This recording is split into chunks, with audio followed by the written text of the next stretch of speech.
And there are 7 kings. 5 are fallen, and 1 is, and the other is not yet come. So after the 3 horns got plucked up by the roots, there are 7 kings.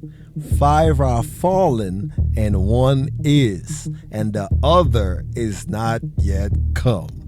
Now that is what I call Bible prophecy.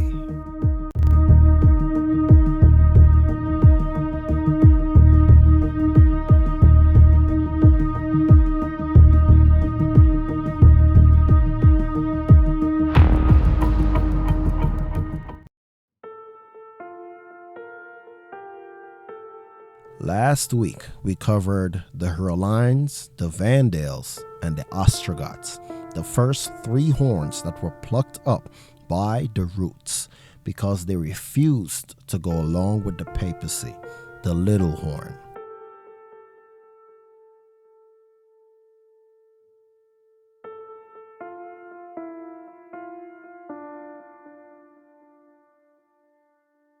That leaves Justinian, Charlemagne, Otto the Great, Charles V, Napoleon Bonaparte, Benito Mussolini, and we're going to call this guy the Beast because he's not revealed this yet.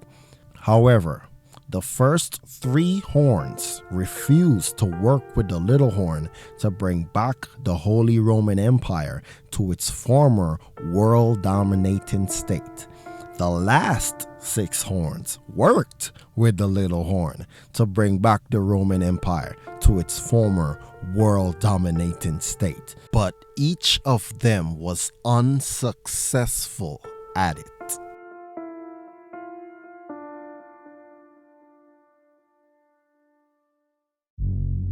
That's where the beast, the last horn, comes in. He, just like his predecessors, will work with the little horn, and according to Bible prophecy, he will be successful in bringing back the Roman Empire to its former world-dominating state. Now, before we start investigating these 6 horns, I want you to get familiar with this word, Byzantine. Question: what is the definition of a Byzantine emperor?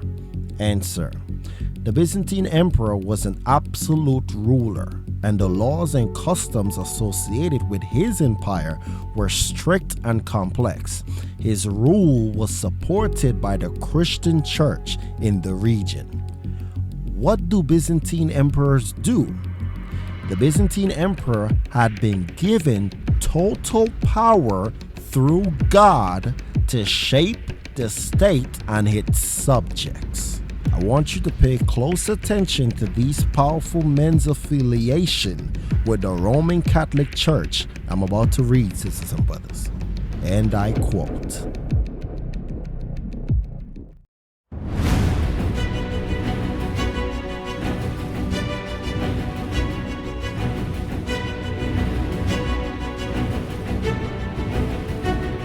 with the Hurlines, Vandals, and Ostrogoths now gone, this left 7 horns on the head of the 4th beast. The first of the 7 horns was Justinian, being of the order of the Byzantine emperors, and looked upon as the legitimate ruler. Justinian was also looked upon as the head of the Christian church, as were his predecessors. He was crowned in Hagia Sophia, the Church of Holy Wisdom. Justinian died in 565 AD. His death represented the passing of the first of the 7 horns on the head of the 4th beast. Now only 6 are left. From the time of Constantine, the Roman Empire looked upon Byzantine emperors as the head of the Christian church, but disputes over doctrine weakened Byzantine authority, and in 1800 AD, Pope Leo III, head of the church in Rome, crowned Charles, king of the Franks, as the emperor of the Holy Roman Empire. Charles was later called Charlemagne. The crowning of Charlemagne was a big ceremony. The Italians were proud because there had been no emperor in the West since 476. But this also led to a rift between Western Christianity and Eastern Christianity as it exists today. It was the first time the name holy had been placed in front of Roman Empire, which brings to focus the power of the Pope. Charlemagne died in 814 AD. His death represented the passing of another horn. Now 5 are left.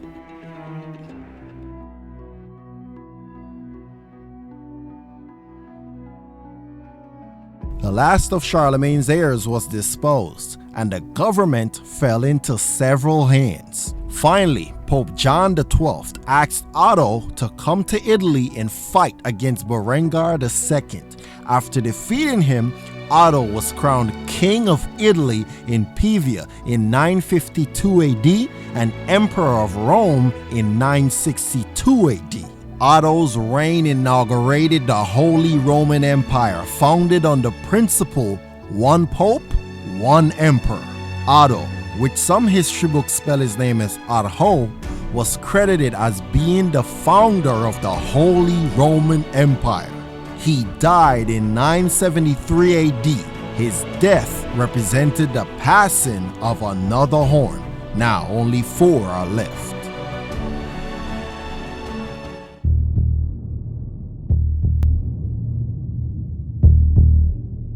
After Otto's death, the church continued to grow, with many Cyrillics in the Kingdom of Germany, Italy, and Burgundy, making up the Holy Roman Empire, and held both ecclesiastical and temporal power. The question started to loom: who is the supreme power, the emperor or the pope? The struggle between the rulers and the papacy continued through many popes and rulers, with one getting the advantage and then the other. In the 1500s, Charles V rose to power. As it was with the emperors before him, he clashed with the Pope. Finally, Pope Clement made peace with him and crowned him Holy Roman Emperor in 1530. In exchange, the Pope requested the re-establishment of his family's rule in Florence. Charles V also restored other papal states to Catholic rule in the following years, and did more towards restoring the Roman Empire than any other since Charlemagne. Charles abdicated in 1556 and died in 1558. His death represented the passing of another horn on the head of the fourth beast, leaving 3.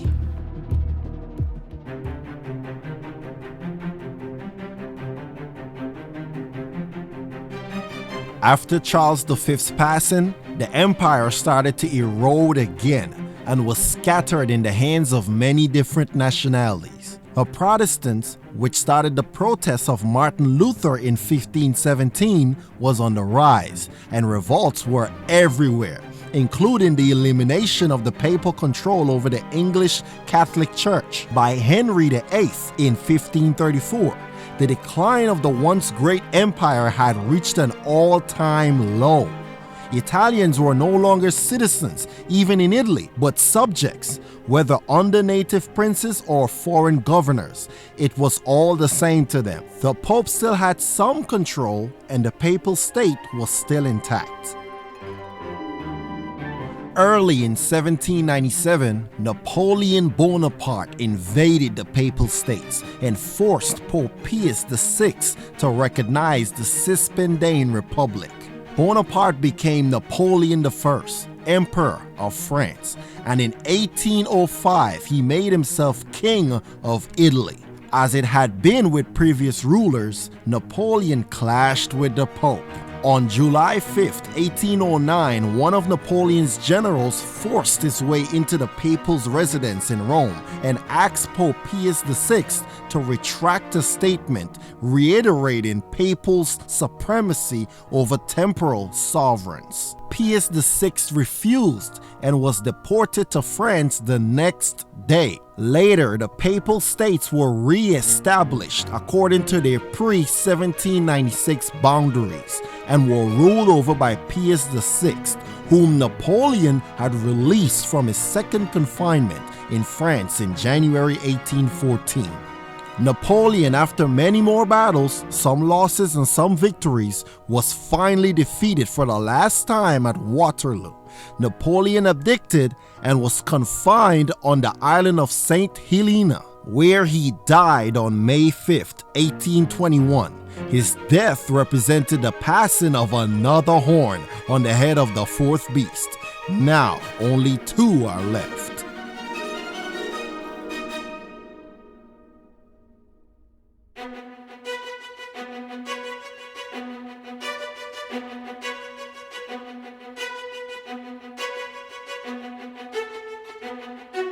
Revelation 17 verse 10.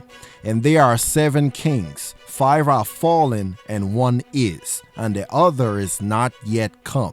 This is Benito Mussolini at that time, but now he is a was, because he is dead. Benito Mussolini is gone. So Benito Mussolini is in our past. So we are in the last stages. That's why I showed you in the previous video this image. We are no longer close to end time prophecy. We are in end time prophecy. However, let's get back to the video. Benito Mussolini.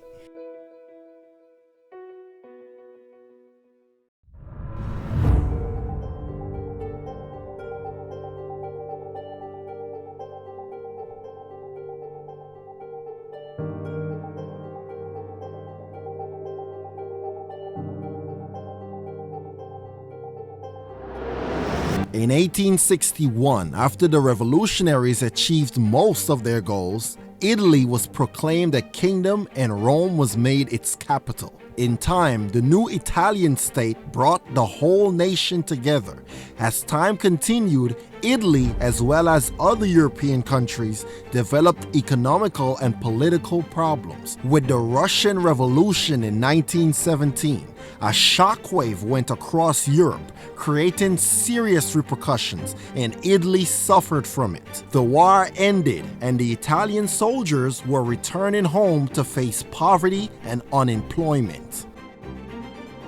In the atmosphere of unrest, a renegade socialist, Benito Mussolini, launched his anti-communist movement, the Fascist Party, which took its name from the ancient Roman emblem of the fasces, which symbolized authority and unity. With unquestioned control of his followers, Mussolini came to power. Mussolini ordered his followers to march on Rome in 1922. The king gave way to his show of force and called on Mussolini to form a government. Mussolini gradually transformed Italy into a dictatorship. There was still the ever-present problem of the papacy that Mussolini had to deal with, as it was with all the previous rulers of the once great Roman state. There was a conflict. Pius XI, Ratti, who saw in fascism an efficient bulwark against communism, was the Pope during most of the fascist period. The Lutheran Treaty, negotiated by the Cardinal Gasperi and signed in February 11, 1929, ended the conflict between the Italian state and the papacy. The papacy renounced all claims on former papal territories in exchange for the creation of the independent state of Vatican City.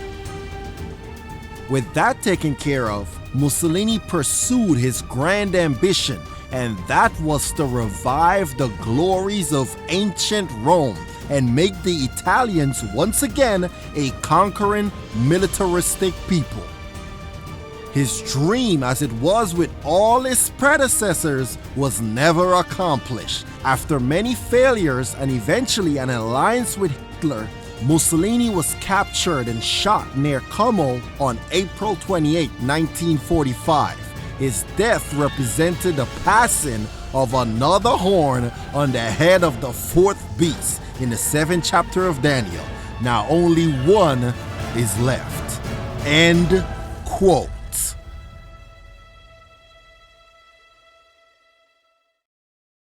Sisters and brothers, what I want you to take away from what we just read is that the Roman Empire has a consistent track record of falling and rising again. The Roman Empire would be dormant and silent one time, nobody would be paying any attention to it. Then out of nowhere, a powerful leader will step up to the plate and reinforce the power of the church upon the people and give the Holy Roman Empire relevance again. Then just before the church achieves complete world dominance, the leader would die out of office and the empire, along with the Pope, will fall into irrelevance again. And that cycle will continue and continue. That is where the beast comes in. He will successfully execute world domination, succeeding his predecessors. He will be so powerful that he will actually stand up against Jesus the Christ. But for now, that's all for now. He will be addressed in the next video. Thank you so much for listening. Please make sure you like, comment, and subscribe. See you guys later. God's willing.